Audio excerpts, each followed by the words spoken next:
My report is all about the culture of my client, Bruce Chan. He is a Chinese by ethnicity and religion is Buddhist. Countries of origin are China, Taiwan, North Korea, South Korea, Japan, Vietnam, and Mongolia. The culture of the People's Republic of China is a rich and varied blend of traditional Chinese culture with communist and other international modern and postmodern influences. The two languages mainly spoken in Chinese culture is the Mandarin and Cantonese, though there are other dialects just like the Minnan, Jin, Xiang, Hakka, Gan, Hui, and Ping. The Mandarin and Cantonese are widely spoken. The dietary practices of Chinese culture. Shopping daily for fresh food is essential for all Chinese cooking. Because of lactose intolerance, Chinese do not consume large amounts of dairy products. Instead, Chinese substitute this with soy milk and tofu, which also contain large amounts of protein and calcium. Some exemptions include preserved vegetables such as snow cabbage or mustard greens, preserved eggs, also known as thousand-year-old eggs or salted and dried fish. Chinese desserts such as red bean soup, sweet white lotus seed soup, or steamed papaya soup are served every so often as a special treat on hot summer's night. Chinese hardly waste any section of the animal and have found ways to cook nearly every part. Chinese culture believes that yijing, bujing, which means by using any shape or part of the animal, the same part of the human body can be replenished and strengthened. Northern China has cold and damp weather, and therefore people there eat more hot and spicy foods such as chilies, onions, and garlic. They believe these foods will increase blood circulations and help get rid of the coldness and dampness. Another dietary practice is the Chinese food therapy. It's also called the nutrition therapy and dietary therapy. It's a mode of dieting rooted in Chinese understandings of the effects of food on the human organism and centered on concepts such as eating in moderation. Its basic precepts are a mix of folk views and concepts drawn from traditional Chinese medicine. It was the pre-scientific analog of modern medical nutrition therapy and now qualifies as alternative medicine. The healthcare practices for elderly. Home and folk remedies is very common and are generally used first before seeking Western medical approaches. Traditional Chinese people believe that most illnesses are caused by an imbalance of qi and yin and yang in the body. Health is maintained by balancing yin-yang not only the body but in the environment. The sick role is a common behavior among Chinese patients where family members are expected to care for the patient. The patient may take a passive role in his or her illness. The older patient may avoid prolonged eye contact with healthcare practitioners as a sign of respect for authority. Tends to be a patriarchal society where oldest male may take on decision-making role for other older patients. Some fear having blood drawn, believing that it will weaken the body, and many are adverse to donating blood. Many will avoid surgery, believing that the body needs to stay intact so that the soul will have a place to live during future visits to the earth. Many people will use traditional Chinese medical treatments, including acupuncture, acupressure, and Chinese herbs. Dietary therapy and supernatural healing may also be used. Philosophy and aging. China has a deep-rooted tradition of healthy aging, both physically and mentally, especially through Chinese calligraphy, tea drinking, and Chinese Taoism. Traditional Chinese values place the family and society over the individual. The oldest son has obligations toward the family and is expected to respect and care for parents. The tradition of filial piety is the value of total respect for the family, especially the elders. This respect for elders was advocated by Confucius, the famous Chinese philosopher, and many Chinese families choose to follow these ancient principles. Male and female interactions. The concept of gender is foundational to the general approach of Chinese thinkers, yin and yang. Core elements of Chinese cosmogony involve correlative aspects of dark and light, female and male, and soft and hard.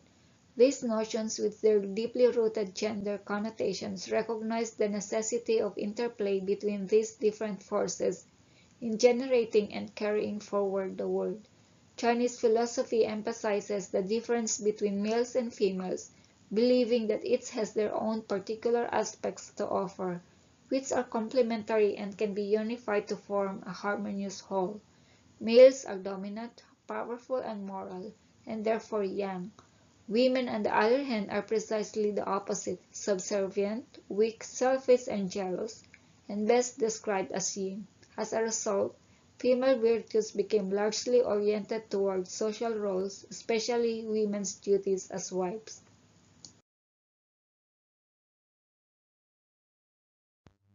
The roles of men are learning, working, and carrying on the ancestral line. Women were in charge of household affairs and principally responsible for producing a male heir.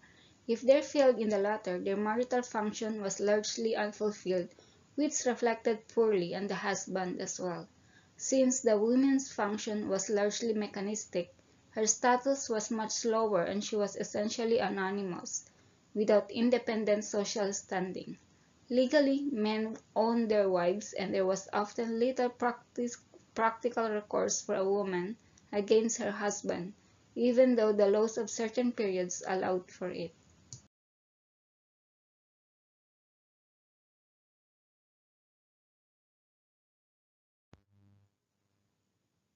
Family and children. In 1979, a one-child policy was put into place by the Chinese government to control population growth and improve economic situations. Because of this restriction, many couples prefer to have healthy male babies to preserve the family's bloodline and surname, a preference that has resulted in abandonment of female babies and sick babies. In Chinese culture, parents and children are mutually reliant, with each one taking more responsibility at certain times. Parents take on most of the responsibility until the child has found a husband or wife. Depending on the age of marriage, this could mean the child relies on her parents up to the age of 30. The Chinese family structure has traditionally been rigid and hierarchical, with elders still receiving the largest degree of reverence, respect, and obedience, a practice that has continued into the modern age. A significant aspect of life in the Chinese family is showing the proper amount of respect to the appropriate members of the family. Religion. Buddhism has developed into the most important religion in the country. Buddhism came the belief in rebirth, which only sought to reinforce the already existing beliefs of the Chinese. This particular dharma instilled the virtues of patience and perseverance under difficult circumstances, as it claimed that life was suffering, the root cause of which was craving. The idea was to strengthen the individual, who was solely responsible for his own suffering. The individual was given no respite to complain or throw the blame on others for his own suffering. Another religion practiced by the Chinese culture is Taoism. The Taoist philosophy simply believed that progress is achieved by functioning in harmony with the surrounding nature of men. Other religion practiced by the Chinese is Confucianism. It is an indigenous religion and is the soul of Chinese culture, which enjoyed popular support among people and even became the guiding ideology for feudalism society. But it did not develop into a national belief. Confucius believed that a good government was the basis of a peaceful and happy society, and the basis for a good government was good officials. In order to become a good official, a person had to master the following 5 virtues. Li for ritual etiquette, manners, gravity. Ren stands for kindness to the fellow man. Xin stands for truthfulness, faithfulness, and sincerity. Yi for righteousness or honesty, generosity of soul, and the Xiao for filial piety for strong family values.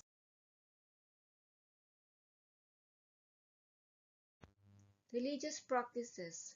First is ancestor worship. Ancestor worship is also called ancestor veneration.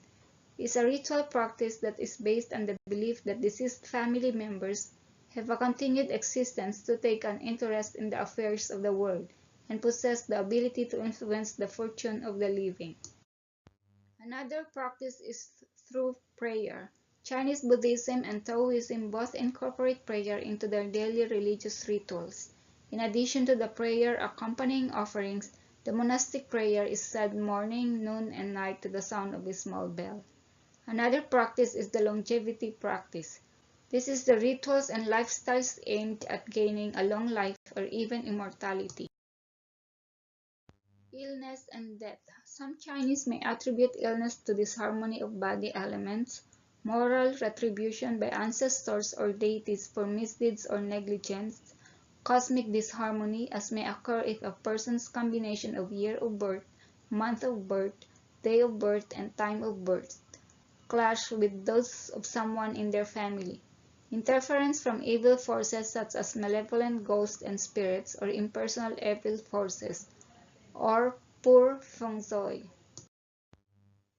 Death preferences about the choice of place of death take a central role in palliative care. However, not every Chinese person wants to die in their home because of the belief that death in a house can make the house dirty at an energy level. The funeral will generally take place 7 days after the death. Buddhism procedures after death, once consciousness has left, the body is viewed an abandoned house and there are no special rites for disposal of the body. There are no formal funeral rituals, so those observed tend to be cultural observances as much as religious practices. Here are some of the common customs of Chinese culture. First is having celebration meals to treat friends and family for special occasions. Second, women take a 1-month rest after pregnancy. Third, groom pays the bridesmaids for the right to take the bride. And fourth is lion dance. The lion dance is one of the most famous Chinese cultural traditions.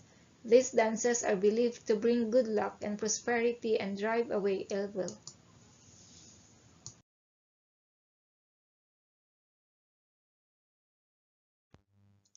Holidays and festivals of Chinese cultures. First is the Chinese New Year, which is being celebrated on the 1st to the 15th of the first lunar month.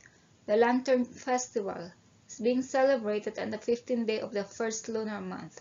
The Qingming Festival, the Dragon Boat Festival, the Double Seventh Festival, the Mid-Autumn Festival, the Chungyang Festival, the Winter Solstice, and the Laba Festival.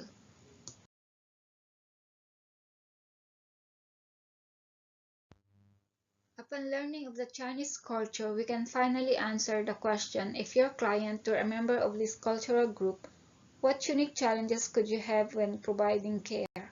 The client is an elderly Chinese with Buddhist beliefs. While providing care, several considerations should be made, such as clients usually consult traditional Chinese medicine before Western medicine. They engage to alternative treatments like acupuncture, herbology, and meditation.